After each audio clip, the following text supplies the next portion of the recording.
The Richest Man in Babylon. The Richest Man in Babylon, written by George Samuel Clason, teaches the importance of building a large and successful business. The Richest Man in Babylon introduces the reader to the secrets of wealth, as used by the ancient civilizations of the world.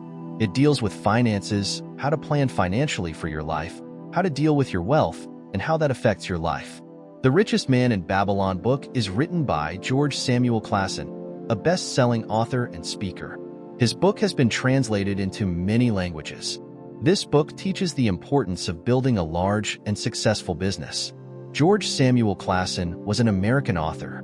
He is most often associated with his book The Richest Man in Babylon, first published in 1926 by George S. Clason. He dispensed financial advice through a collection of parables set 8,000 years ago in ancient Babylon. Here are the most important takeaways and how to apply them to live your prosperous life. The Richest Man in Babylon introduces the reader to the secrets of wealth, as used by the ancient civilizations of the world. It deals with finances, how to plan financially for your life, how to deal with your wealth, and how that affects your life. Babylon is a city that has captured the attention of people throughout history.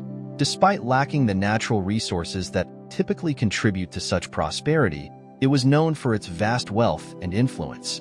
Despite this, the city managed to become an empire of prosperity through the wisdom of its rulers. Babylon's riches were entirely self-made, and its success did not result from chance. Even today, the principles that govern money in Babylon's heyday still apply, and these principles have remained constant over the past 6,000 years. Money is plentiful for those who understand the simple rules of its acquisition. Start the purse to fatten. Control the expenditure. Make the gold multiple. Guard the treasures against loss. Make the dwelling a profitable investment.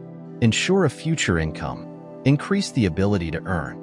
The book centers on personal achievement and how we can attain it. Success is a product of our capabilities and endeavors and can be achieved through adequate preparation. Our actions are only as innovative as our thoughts, which are only as perceptive as our comprehension. Moreover, this book aims to provide valuable insights to those who aspire to financial prosperity, helping them acquire, retain, and grow their wealth. Chapter 1. Historical Sketch of Babylon. Babylon, a city steeped in history and myth, is renowned for its opulence and grandeur. Its name evokes images of untold riches and prosperity, with treasures of gold and jewels beyond measure. Despite its seemingly barren surroundings, with no forests, mines, or natural trade routes, Babylon rose to become one of the wealthiest empires of its time. Its success is a testament to man's ingenuity and resourcefulness, as human hands developed all of the resources supporting the city. While Babylon may no longer exist as a city, its legacy lives on.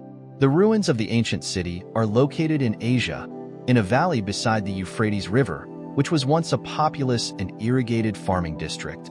However, today the area is a barren, windswept wasteland. Babylon's history can be traced back 8,000 years to the Sumerians, the first to inhabit the region. They were highly educated and enlightened, credited with many firsts, including engineering, astronomy, mathematics, finance, and even written language. Babylon was organized like a modern city, with streets, shops, and peddlers selling their wares throughout residential districts. Priests presided over magnificent temples, while the city's inner enclosure housed the royal palaces. The Babylonians were skilled in the arts, including sculpture, painting, weaving, goldworking, and producing metal weapons and agricultural tools. Their jewelry was especially renowned. Many examples can still be seen in the world's leading museums. In addition to their artistic talents, the Babylonians were also shrewd financiers and traders. They are credited with inventing money for exchange, promissory notes, and written titles to property. Their financial and business acumen were critical to their success as a civilization. Chapter 2. The Man Who Desires Gold. In the opening chapter of The Richest Man in Babylon, we are introduced to two friends, Bansir and Kabi, who struggle to make ends meet despite their lifelong dedication to their respective trades. Bansir, a chariot maker, is found daydreaming by Kabi, a lyre player, who jokingly asks for a loan since Bansir seems to have enough money to waste time daydreaming. Bansir shares with Kabi a dream he had where he had all the money he could ever want, but upon waking up, he found himself in a dire financial situation with no savings or investments. As the two men lament their situation, they wonder how some people escape their circumstances and attain great wealth.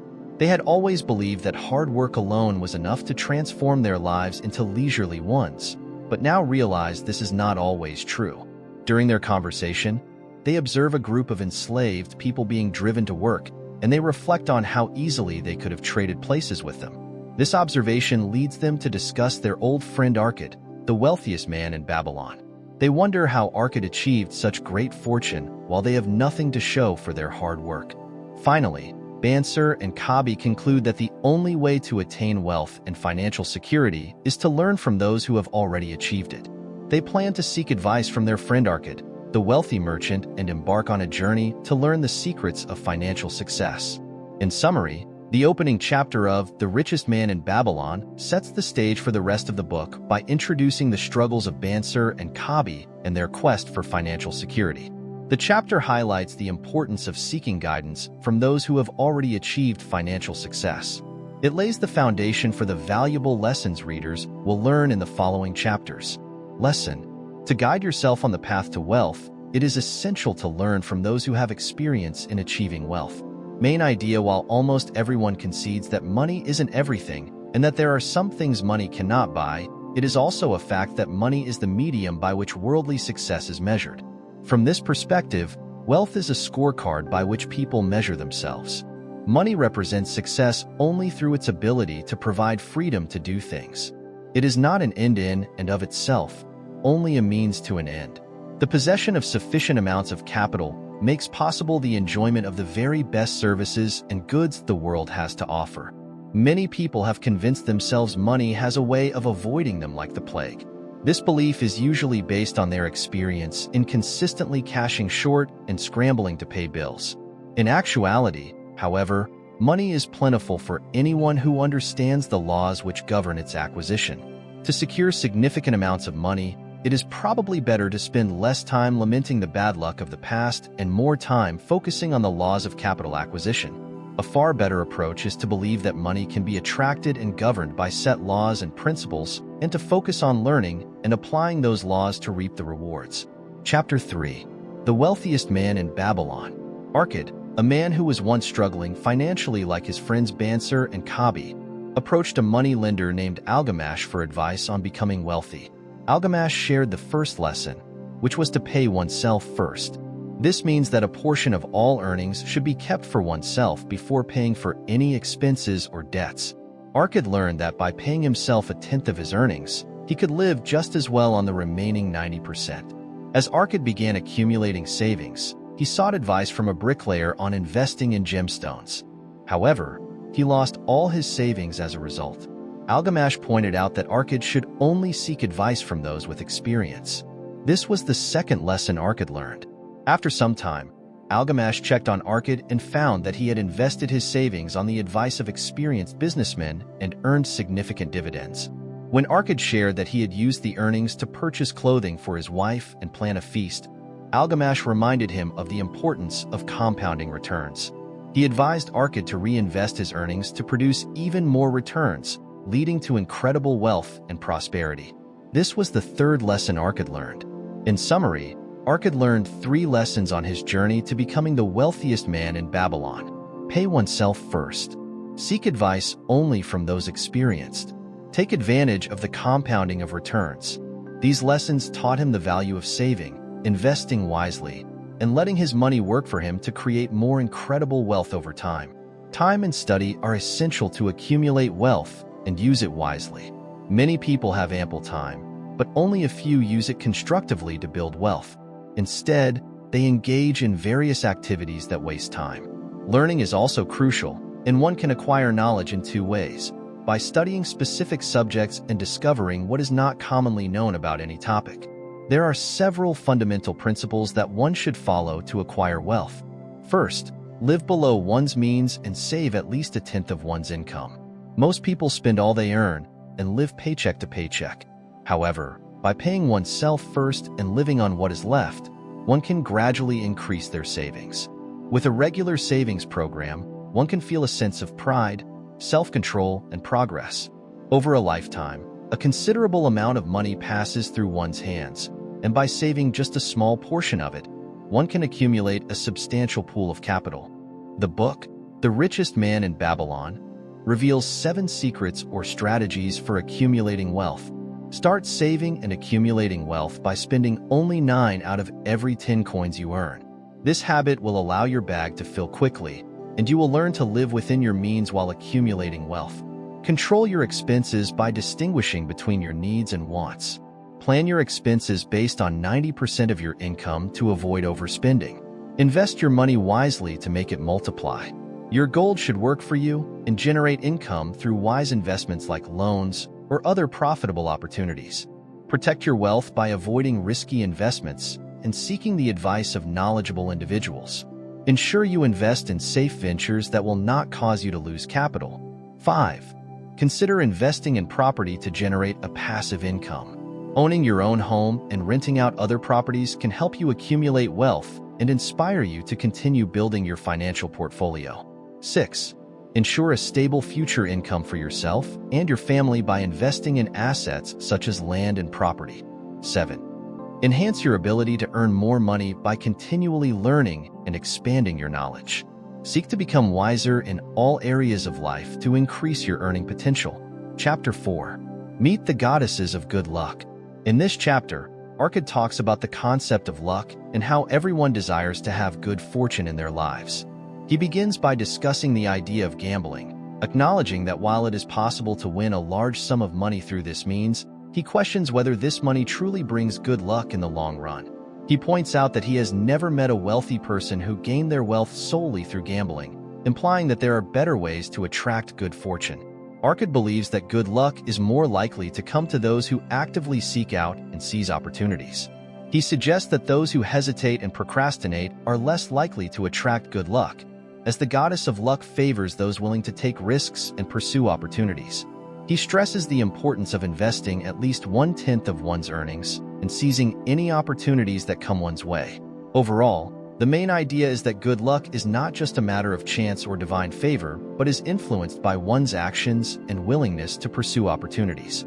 The supporting ideas emphasize that the desire for good luck is universal and that procrastination and hesitation can prevent one from attracting good fortune. In contrast, those actively seeking opportunities and taking action are more likely to attract good luck and succeed in their endeavors. Chapter 5.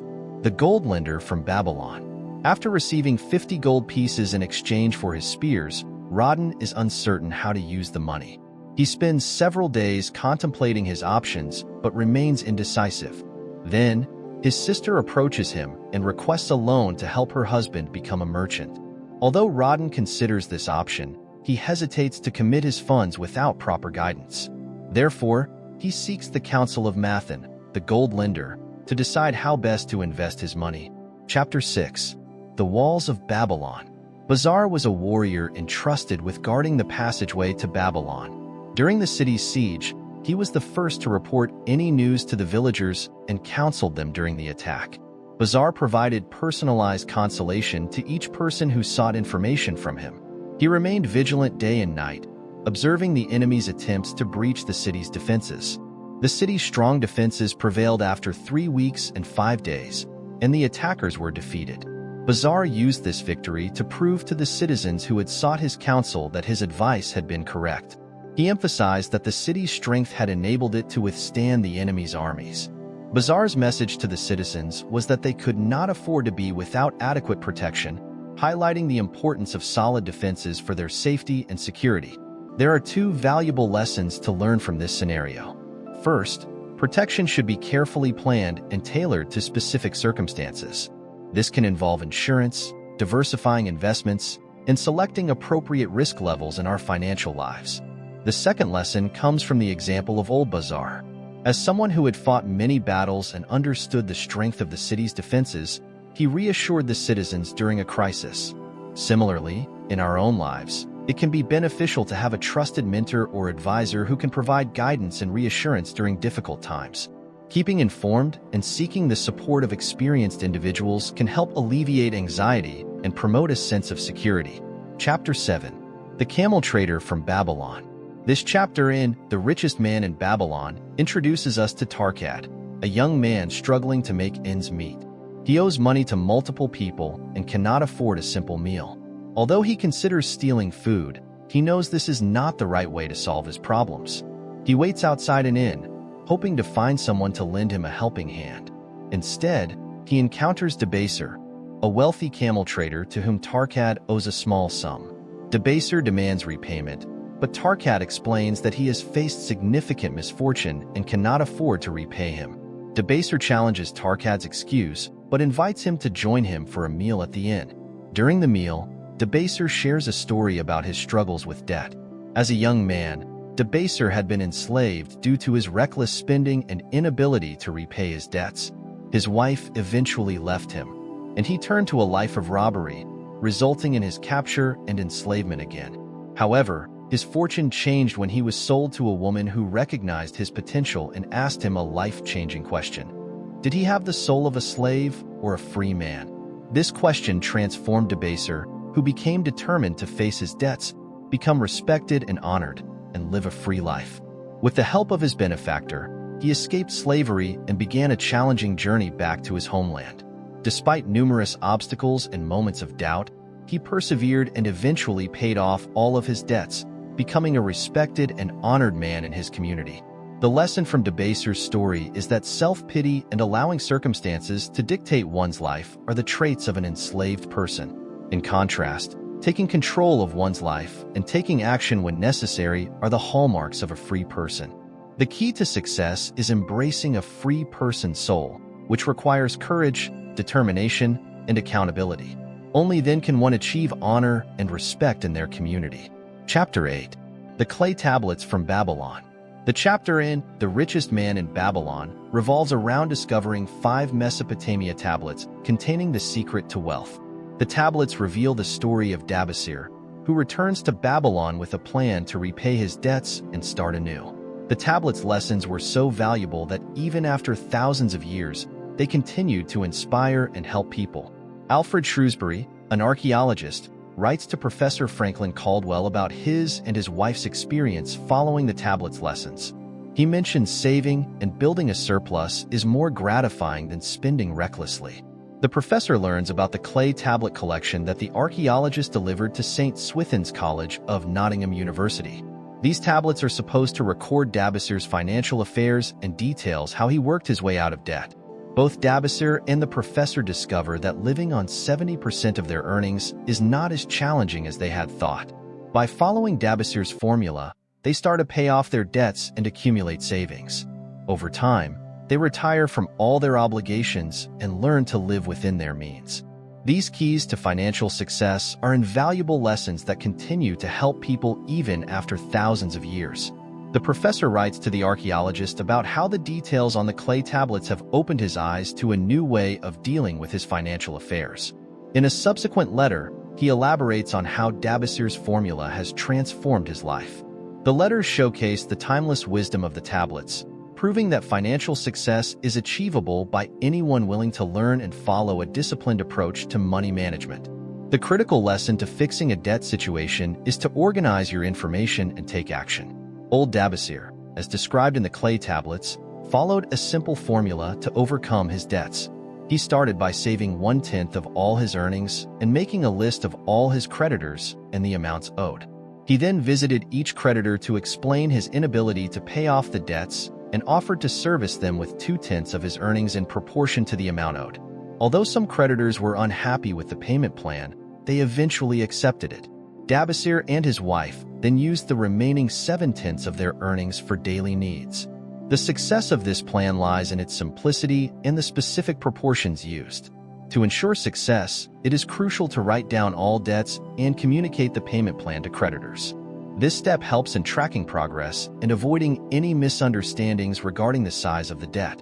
Finally, discipline and sticking to the plan are crucial for overcoming debts. Chapter 9. The Luckiest Man in Babylon. The story introduces Sharonada and Hayden Gallu, who are traveling together. Shares with Hayden that he had once been enslaved, but was fortunate enough to be sold to a baker, where he learned the trade and became happy. Sherry also tells Hayden that his grandfather had been enslaved, but was close to buying his freedom. In a fortunate turn of events, Arad, Hayden's grandfather, was able to buy Sherry's freedom after they met again. This story inspires Hayden to believe that hard work is the key to his future success. The two men in the story faced financial difficulties, but learned from each other and listened to successful people to apply the lessons. Conclusion: this book focuses on personal success and how it results from our efforts and abilities, which require proper preparation. Often, we dream of becoming rich but fail to take the necessary actions to achieve it. To make our dreams come true, we should follow these essential tips. Saving at least 10% of our earnings and investing is crucial to becoming wealthy. Seeking advice from experts in the field can help us make better decisions. We should avoid spending our savings prematurely, as it is similar to cutting a tree before it bears fruit. Just like a tree, wealth begins with a tiny seed in the form of savings. By nurturing this seed and allowing it to grow, we can eventually reap the fruits of our labor and enjoy a prosperous life. The Richest Man in Babylon Book Review. My journey with The Richest Man in Babylon has been enlightening. It's a treasure trove of financial wisdom imparted through engaging parables set in ancient Babylon. The tales are simple yet profound, turning the otherwise daunting subject of wealth accumulation into an enjoyable read. Clason emphasizes the importance of saving, investing wisely, and curbing unnecessary expenditures. What resonated with me most were his lessons on seeking counsel from knowledgeable people before making significant investments and the value of continuous self-improvement and skill acquisition.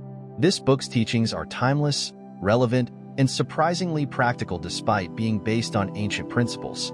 It might not provide a step-by-step guide to financial freedom, but it lays the groundwork for developing a sound money mindset. I believe The Richest Man in Babylon is a must-read for anyone wishing to understand the essence of personal finance and wealth creation. It's more than just a book. It's a mentor in print,